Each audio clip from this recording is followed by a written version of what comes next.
Welcome back everyone to another video. Today I'm sharing with you 4 simple, easy dinner recipes that each cost me less than $4 to make. As always, the recipes are in the description box, but let's get started.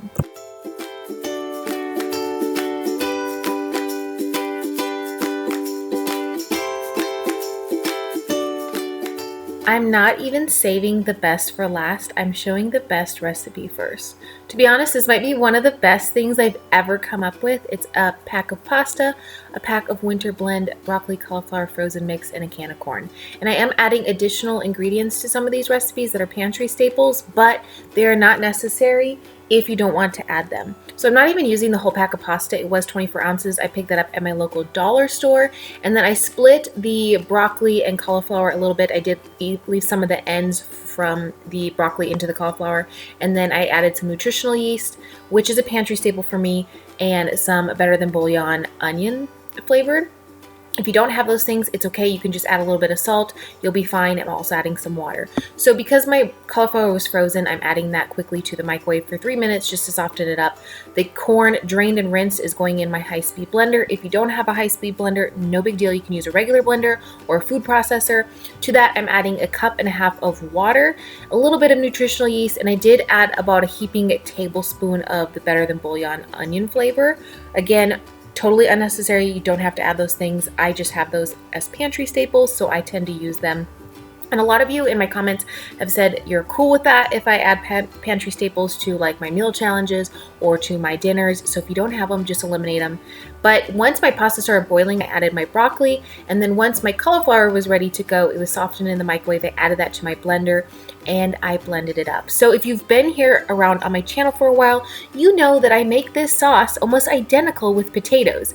And I had someone message me on Instagram the other day and say, hey, could I make that with cauliflower? And I was like, absolutely. Cauliflower is the potato best friend. I mean, I like potatoes more than cauliflower. My husband likes cauliflower a lot. So this is a really nice macaroni and cheese per se, and it is so creamy and so delicious. I've been obsessed with finding ways to use corn in sauces, and this was just so good.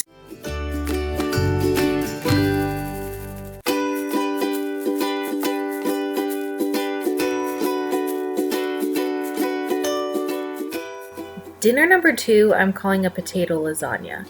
And I'm actually giving it to you 2 different ways, 2 different recipes, but it cost me about $3.50. And that's just estimating how many potatoes I used. I got a 5-pound bag of potatoes for like $1.58. And then I'm using a green pepper, an onion, a can of corn, a can of tomato paste, and then some lentils. I'm actually not using all the lentils either. I'm using about 1 cup of cooked lentils. But like I said, I'm showing you this 2 different ways.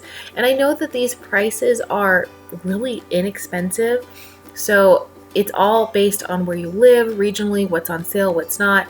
But I'm pretty sure most of these meals will cost less than $4 almost anywhere in the United States. I don't know about other countries because I don't know much about other prices except for here. So I did cook up the onions and peppers, and then the potatoes actually baked in the oven. And then I added the corn to the veggies, and then I just kind of layered this like a lasagna. Now, I saw a recipe for this on Pinterest where you're supposed to do this 3 layers, but I decided just to do 1 layer, and then I put my tomato paste on the top, spread it around. I only added salt to this recipe, and it was really good. If you are someone who really likes corn and green beans and onions with potatoes with ketchup, which is like one of my favorite things ever. I don't know why it took me 30 years to like ketchup, but now I love it, so I don't know. But anyways, you pop it in the oven at 350 degrees. I know that says 355. I caught that as I was recording. But you're just going to pop it in your oven and bake it for like 15 minutes. But if you don't want to do that extra step, you can just do a baked potato with some tomato paste and then have your lentils and your veggies on the side and do like a potato bowl, which was also very good. But I wanted to show you multiple options in case you were in a hurry and didn't want to throw it into the oven for an additional 15 minutes. But this was so delicious. I highly recommend. This recipe I shared in a recent What I Eat in a Day, and it cost me $3, and this literally made so many pancakes. I actually only made about 1/3 of this for this dinner this night, so it literally cost me $1 to make this meal. And I did add some pantry staples. I added some maple syrup, some baking soda, baking powder, a splash of apple cider vinegar, But all of those things you do not need. They will be in the recipe below, but I really want to stress that you don't have to add those things if you don't want to, if you don't have them on hand. You can still make these recipes. It doesn't, make or break the recipe if you don't have something, but if you guys have never added apple cider vinegar to your pancakes, it adds that nice little touch of acidity, and it mocks what buttermilk would do to a pancake, and it's really nice. It just adds a nice flavor. But like I said, I am adding some pantry staples, and then instead of adding the blueberries to the pancakes, I'm actually making a blueberry sauce to go on the top, and it was just so lovely. This recipe made 16 pancakes, I believe, and then I ended up eating like 10 of them and then not saving very many for my husband, so I made a second batch. But if you think of a third of this makes 16 pancakes, like that's 48 pancakes, if I'm doing the math correctly, really fast in my head, if you make the whole thing, which is a ton of pancakes. It would definitely last more than one meal. Unless you have a big family, then it would be one meal. So I added a little bit of water, about a quarter to a half cup, and the frozen blueberries to a saucepan. And then I did add some cornstarch, a little bit of vanilla, and a little bit of maple syrup. Again, all of these things are not necessary. You could just heat those up and pour it over the top, but it does add a nice sweet element. So it's like a blueberry syrup, and I love blueberry syrup. It's just delicious to me. And this whole frozen bag was 10 ounces. I get them at my local Dollar Tree. If you don't have a Dollar Tree near you, you could probably find them at a dollar store. Again, I don't know regionally what everyone has, but I have lived in multiple places in the US, and most of our Dollar Trees or dollar stores had frozen fruits and vegetables. So definitely keep an eye out for those, because it's kind of nice to have a dollar frozen bag of fruit that you can use for multiple recipes. The last recipe is a veggie lasagna, and it costs me a little over $3. I will say I ended up adding another can of Hunt's spaghetti sauce, the mushroom kind, to this recipe after it had baked, because my hope was that this little tiny can of tomato sauce would stretch enough to make lasagna. However, it didn't. I also only used about a third of the pack of lasagna that I got for like $1 or 88 cents. I can't remember because it was on sale. So I didn't even add all the lasagna, but I got bulk mushrooms, I got peppers on sale this week, and I tried to make the most of what I had. So I will put in the recipe down below that if you want a thicker, redder sauce to add more. Again, this was almost a failed recipe that I almost was like, ooh, do I really want to show it?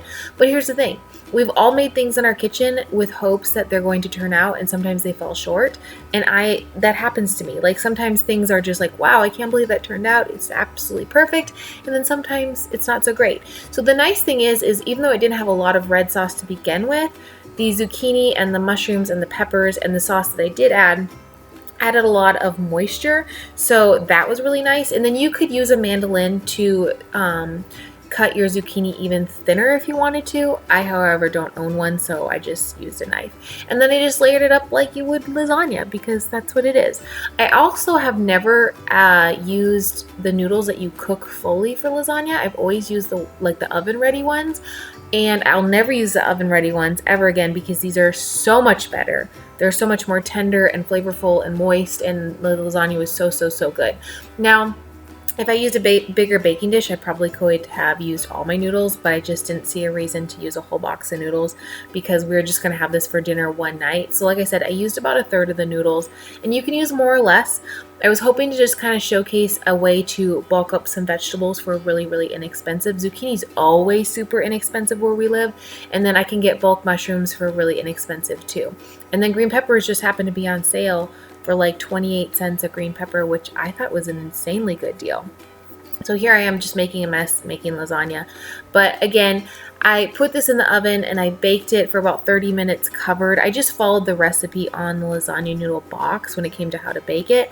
And then when it came out of the oven, I was like, ooh, it's still a little short when it comes to red sauce. My husband loves marinara. So like I said, I dumped another can that I had gotten at the store earlier in the week to this, but it was really good. If you're a lasagna person and you're just looking to amp up those vegetables, this is a really inexpensive way to do so, and you can add different vegetables based on what is in your area on sale. I've added carrots to veggie lasagna before. It's delicious. You just pre-cook them so they're nice and tender, and you can add whatever you want. Just get creative in your kitchen. Worst case scenario, it's not going to work out and you have to eat a couple servings of it and then you never made it again. But sometimes being creative means stepping outside of your comfort zone and stepping outside of your box. I do it all the time. And like I said, sometimes they're a win and sometimes they're a fail. So this is a mini fail, but it was salvageable.